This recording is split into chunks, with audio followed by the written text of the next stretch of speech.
All right, here is your review of Think Like a Man 2, starring Kevin Hart, Gabrielle Union, Meagan Good, who I'm actually now in love with. Are you just now discovering Meagan Good? Yeah, well, that's my yeah. I mean, come on.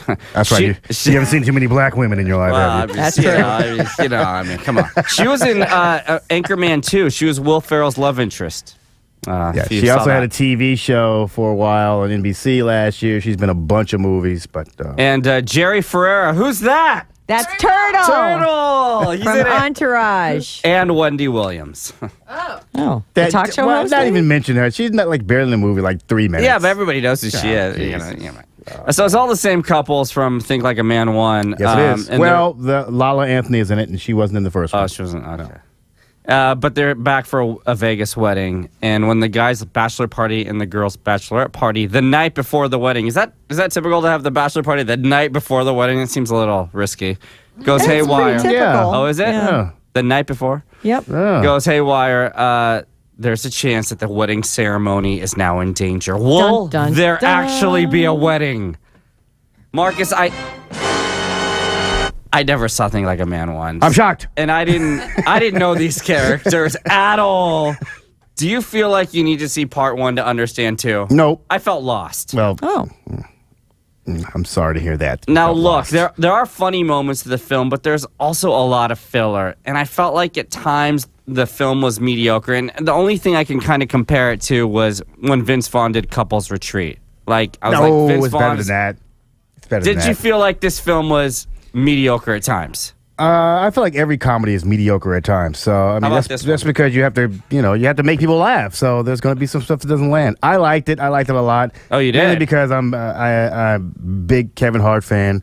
The guy just appeals to me. Whatever he does just makes me laugh. And he's kind of, I don't know, he's just kind of open about who he is. So anything he's in, I'm all about. Well, let's talk about Kevin Hart there for a second, all right? Yeah. So clearly Kevin Hart's the draw, right? He's the reason everyone's going to... He was the reason last year. Would you say this film is at the level of Ride Along or About Last Night?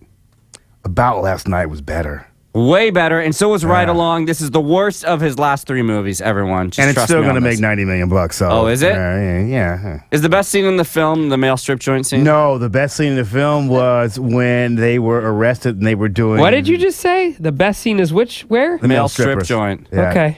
Yeah, the best scene is when they were doing the lineups. You remember that part? That was pretty funny. They were doing the lineups, and Kevin Hart is only 5'3", and so they were doing the lineups, and they showed everybody's in side by side. But when they showed Kevin Hart, you couldn't see him; you could see the top of his head.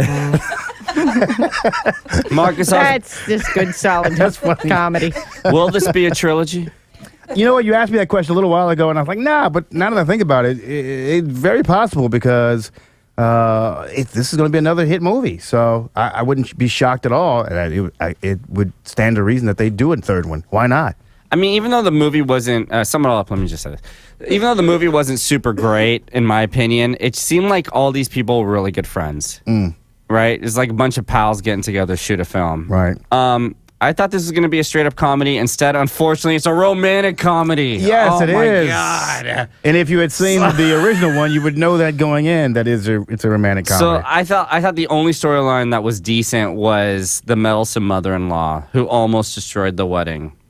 But yeah. I think it's the weakest Kevin Hart movie I've seen. I'm going to give it 2 pers. By the way, this is not the weakest Kevin Hart film of all time, because clearly you haven't seen Soul Plane, if you believe that. I like Soul Plane. Soul Plane was brutal. So funny. Soul Plane, it was such an embarrassing Snoop Dogg's movie. the pilot, Jeez. and he's smoking weed the whole flight. Whoa. All right. Well, that's a stretch for old Snoop. Really branched out. Branched. There you go. Hey, yo. That's it, who? What do you give it? I got to give it 3 Aussies. I enjoyed it. Next. It wasn't overwhelmingly funny. The first one was funnier, but this one was, I think, it's weird to say, but Is it gonna win more entertaining. Is it going to win the box office this weekend? No, Jersey Boys is going to destroy this weekend.